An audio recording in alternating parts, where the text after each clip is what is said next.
అయితే ముందున్నది తొండం, దానితో 5 నీకు కనిపిస్తున్నది. రాజుగారు ఎక్కుతుంటది, రాజుగారి మీద ఎక్కుతుంది. నీకన్నీ కూడా అట్లాగే అనిపిస్తుంది. సరే, రాజుగారే ఏనుగు మీద ఎక్కి వస్తారు. ఆ ఏనుగుపై నీలాంటి బలమైన మనిషి నిలబడి ఒక రత్నాన్ని ఎంత మీదకి విసిరడు. మాట పెళ్ళి అయిందంటే లేదు, అవ్వలేదా? అమ్మసారి ఇంకా పెళ్ళి అవ్వలేదట. ఆ జోగురు గడపకేసి వచ్చినావా? నా ఇంట్లో కొంపటెట్టాను అంతలో నీకు నట్టి విరిగిపోతాయి. రతనం అనగా ఒక విలువైన గాజు రాయి. చెప్పు. ఆ రతనాన్ని ఎంత మీదకి విసిరడం, అంత ధనమిచ్చి ఏతనని తీసుకుపోము. సరే, ఇది కొనేస్తాను కానీ అతగారిని తోలు.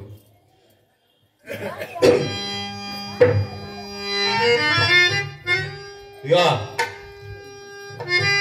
నీ పేరేటన్నావయ్యా? హరిశ్చంద్రుడు.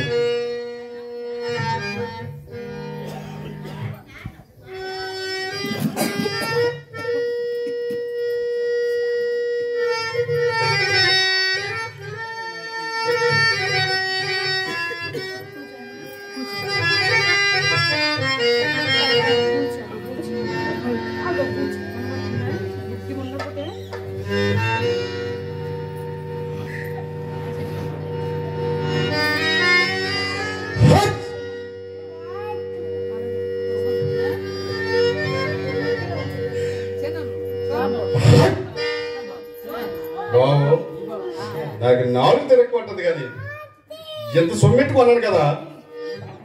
నువ్వు నా దాసుడు కాబట్టి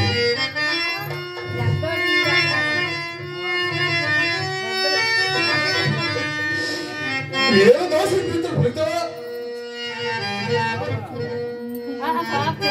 అయ్యా. దాసు అయ్యా, నేనే పసుపు చేయాలా? రాత్రంతా వాళ్ళకి కాపలా కాయాలా? స్వామి, పొద్దున్న ఇచ్చినప్పుడు ఈ కొండ నిండా కొత్త కళ్ళు తేవాలా? చిత్తము స్వామి. చెప్పులు కొట్టాలా? అయ్యా. కాలెత్తాలా? అయ్యా దాసు, ఈ ఊర్లో తప్పు చేయను అనుకో, అది నీ ఊళ్ళవని నా ఊళ్ళవని తల తీసి మనం తీసేవంటే రాజు అంటే. ఇగో దాసు, ఏది కాలు పడుతున్నాను కదా, ఏది పొట్ట ఒకసారి.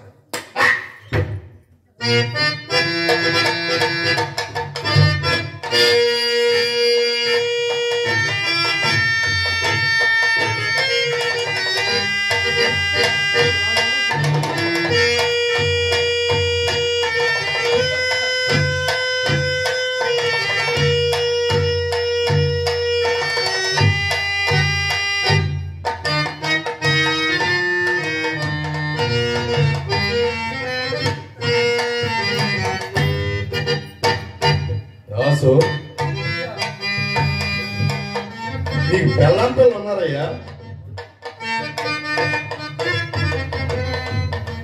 ఉన్నారు, కానీ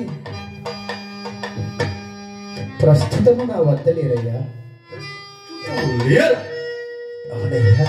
దాసు, అయ్యా, నీ బెల్లం పిల్ల ఆడుకొచ్చి రాత్రి రాత్రి నువ్వు వెళ్ళిపోతున్నా సొంపరిస్తే కాదు.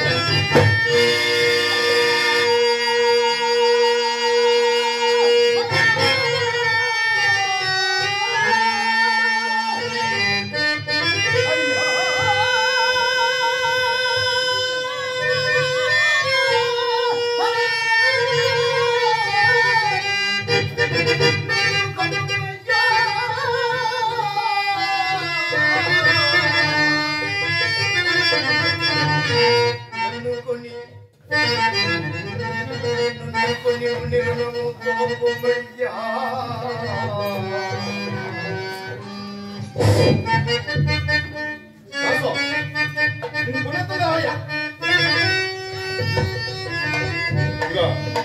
దాసో ఆ కనబడుతుంది వాళ్ళకాడు శవాలు తెస్తుంటారు ఇగో ఆ దగ్గర నుంచి మాడ పాత పిండలంబు దండులంబులు తీసుకోవాలా ఇగో ఆ మాడ పాత మా ఇంటిలో పెట్టి అయ్యా నువ్వు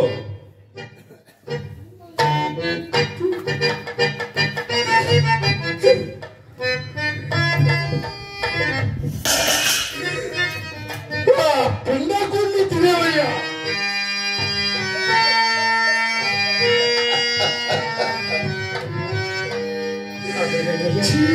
కఠినాత్మ విశ్వామిత్ర నీ మూలమున ధర్మానికి ప్రతిరూపమైన యమధర్మరాజునైననే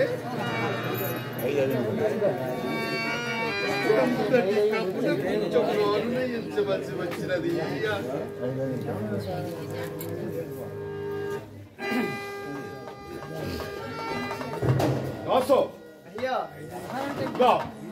ఆ ససనలో వెయ్యవుతాయి ఇదన్నా నీ వద్ద నుంచి చెప్పు ఏది నీ దర్శనం